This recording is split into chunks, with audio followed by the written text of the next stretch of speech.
Veja os destaques desta edição do Acontece no Rio.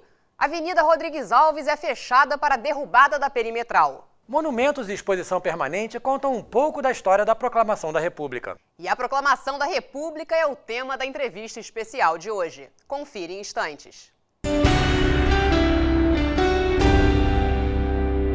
Olá. Olá. Duas obras importantes fecham vias da cidade. Na região portuária, cariocas enfrentam trânsito pesado com a interdição da Avenida Rodrigues Alves para a derrubada da perimetral. Em Santa Teresa, as obras para a instalação dos novos bondes já começaram e fecham acessos do bairro. A Avenida Rodrigues Alves terá um trecho fechado. O bloqueio será de um pouco mais de 1 quilômetro e permitirá pôr abaixo o elevado da perimetral. A implosão está programada para acontecer no dia 24 de novembro. Outras interdições irão acontecer até 2016. A avenida será transformada em uma via expressa sem sinais e pontos de ônibus. Enquanto vias estão sendo fechadas na zona portuária, aqui em Santa Teresa começaram as obras do novo bondinho. O Estado modificou o projeto original apresentado no ano passado, que foi alvo de crítica dos moradores. E os novos bondinhos agora serão abertos e manterão as características históricas. Quem mais vem sofrendo com as mudanças são os moradores das ruas interditadas. Então aqui tem muitos prédios, aqui tem uma quantidade imensa de pessoas idosas, de pessoas com deficiência. Está causando um transtorno, mas é preciso, né?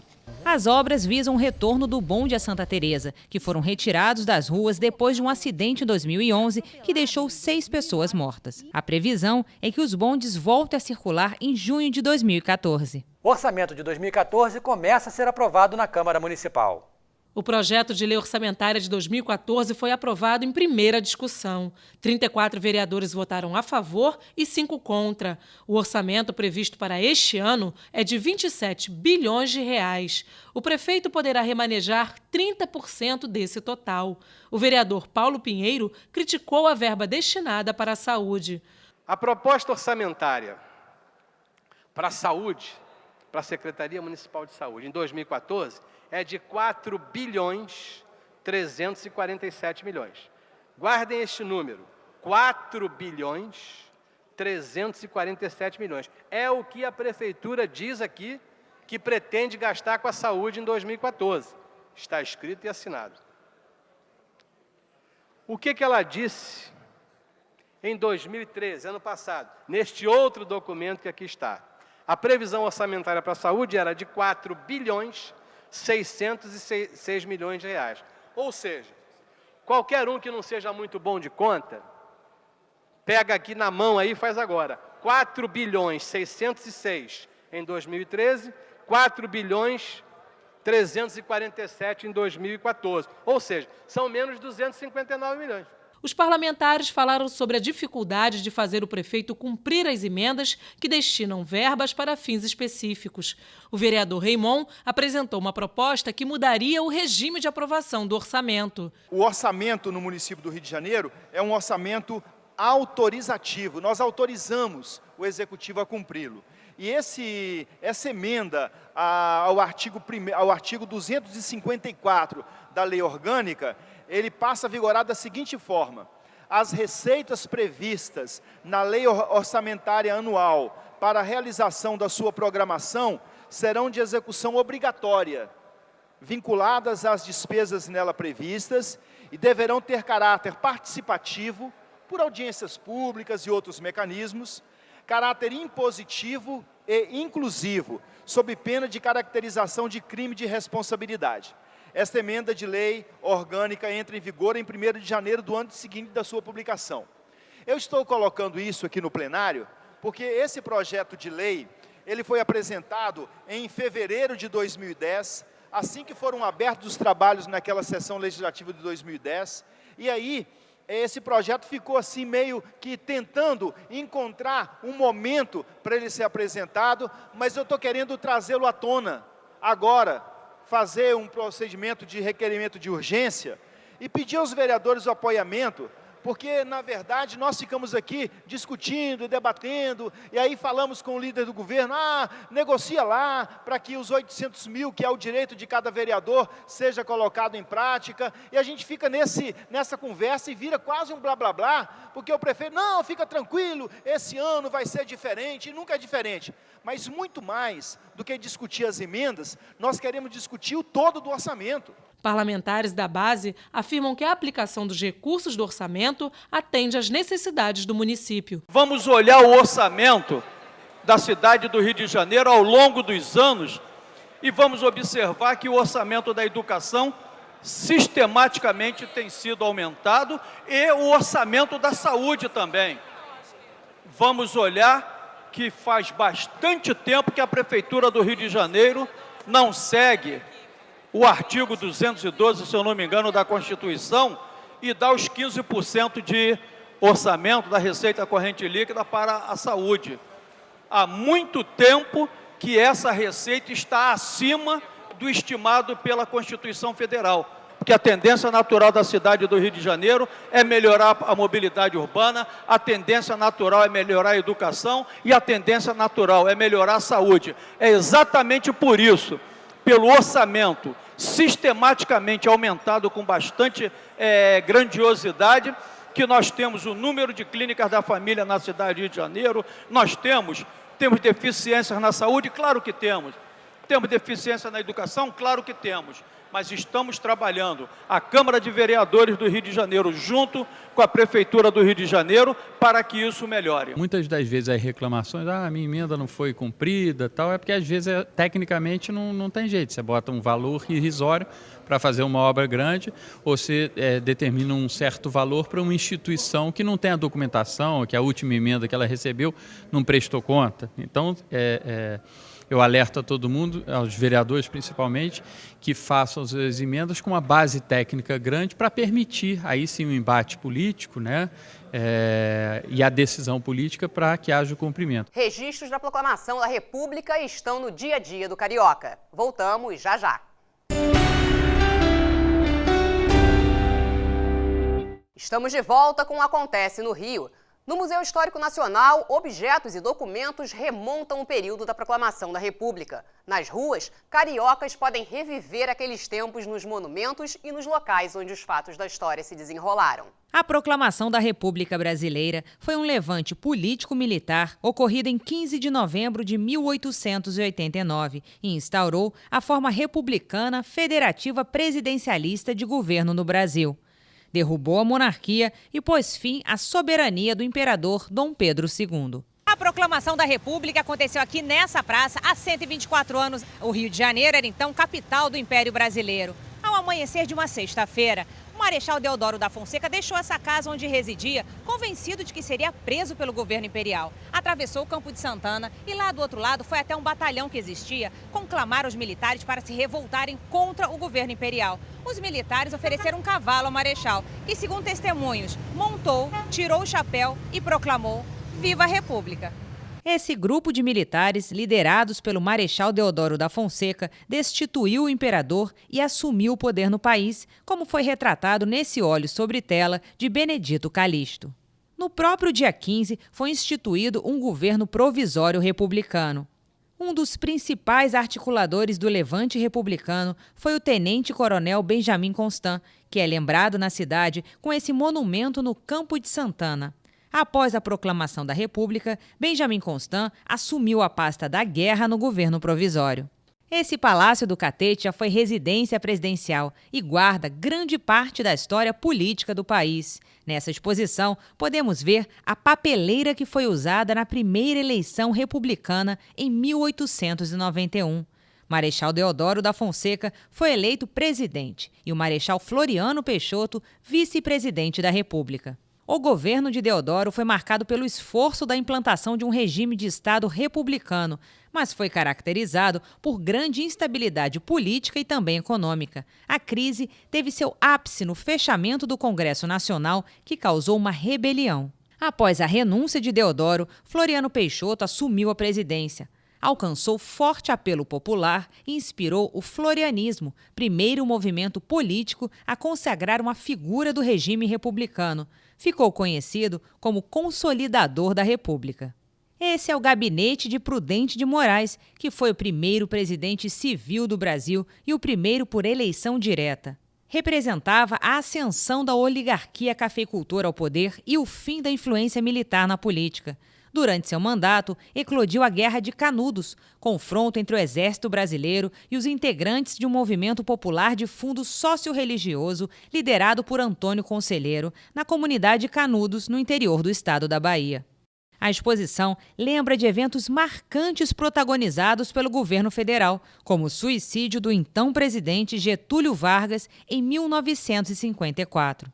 Vários presidentes moraram aqui, eles moravam no terceiro andar do palácio, atendiam, quer dizer, a presidência funcionava basicamente no primeiro andar do palácio, o segundo andar era um andar mais social.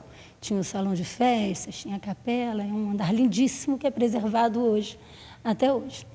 Quer dizer, então ele ficou como sede da presidência. Sede da presidência até Juscelino, em 1960. Em 1960, a presidência da República é transferida para Brasília.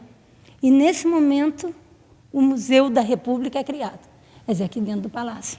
Os presidentes deixaram o palácio, mas a história da República continua, mesmo em períodos como a ditadura. Então, a primeira ideia é essa, é desconstruir a ideia da República como uma coisa estável, inclusive como democracia. Muita gente associa a ideia de República à democracia, mas no Brasil a gente teve 2 períodos autoritários de ditadura e o Brasil não deixou de ser República por isso também. Então, a gente procura trabalhar essa ideia da construção republicana, que ela não só é uma construção, como pode ser transformada. Basta que a gente queira ter uma república diferente da que a gente tem. Na exposição, podemos lembrar de momentos marcantes da história do país, como as diretas já, que levou milhares de pessoas às ruas.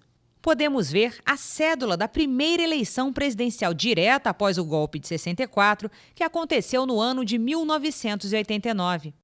Em 93, ocorreu um plebiscito e a opção República obteve 86% dos votos válidos, conferindo legitimidade popular ao regime republicano brasileiro. No mesmo plebiscito, o sistema presidencialista de governo foi legitimado pelo voto popular. E a nossa entrevista especial de hoje vai abordar as curiosidades da proclamação da República. Pois é, e para essa conversa, digamos assim, republicana, nós convidamos o professor Milton Teixeira. Professor, estamos na semana da proclamação da República. Afinal, esse foi um movimento de afirmação popular ou foi um levante militar? Em verdade, foi um levante militar, foi um levante. O imperador, em 1889, ele estava no máximo da sua popularidade.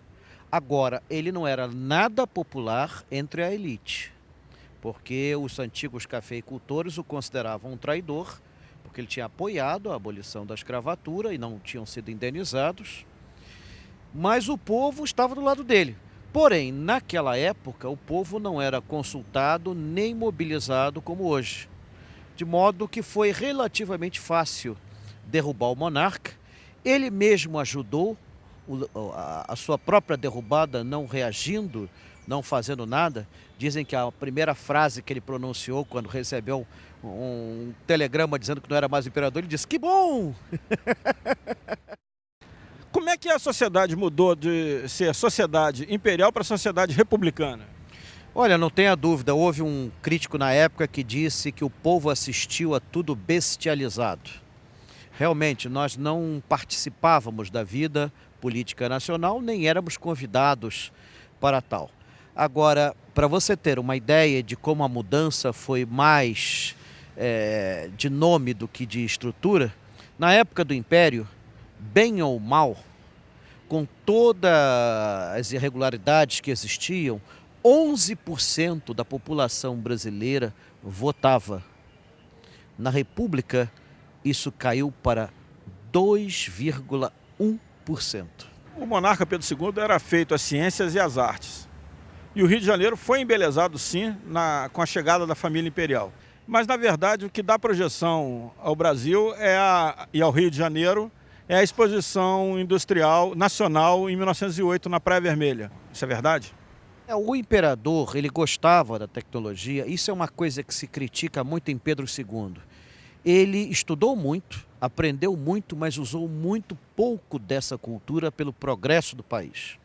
Por incrível que pareça, a única ciência que ele vai usar em larga escala vai ser a fotografia, que ajudava a perpetuar a sua imagem e a popularizá-la.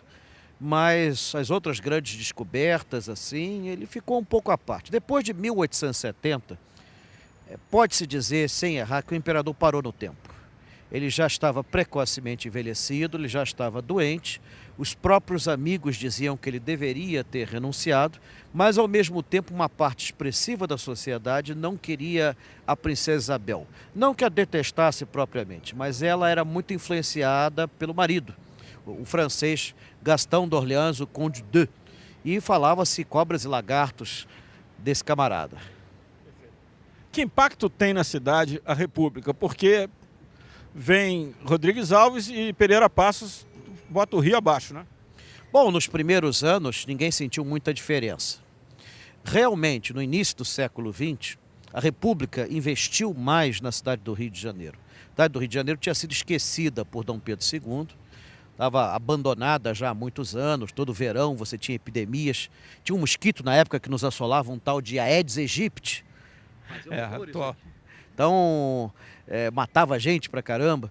E era necessário sanear a cidade, prepará-la para o século XX, criar um porto decente. Aliás, uma situação que lembra muito o estágio atual, dessa euforia que nós estamos passando. E Rodrigues Alves, presidente Francisco de Paula Rodrigues Alves, ele foi eleito com a única plataforma: vou cuidar do Rio de Janeiro. Ele chama para prefeito Francisco Pereira Passos, chama para engenheiro do governo Paulo de Fronten, chama para sanear a cidade Oswaldo Cruz, chama também Francisco Bicalho e outros mais. E esse grupo remodela a cidade do Rio de Janeiro segundo os moldes da elite que nos governava. Não foi necessariamente muito bom para o povo, não. O povo foi expulso do centro, foi para a Zona Norte ou para as favelas. A Zona Sul ganhou seus lindos palácios de granito, suas belas avenidas asfaltadas, quando nós só tínhamos 6 carros na cidade.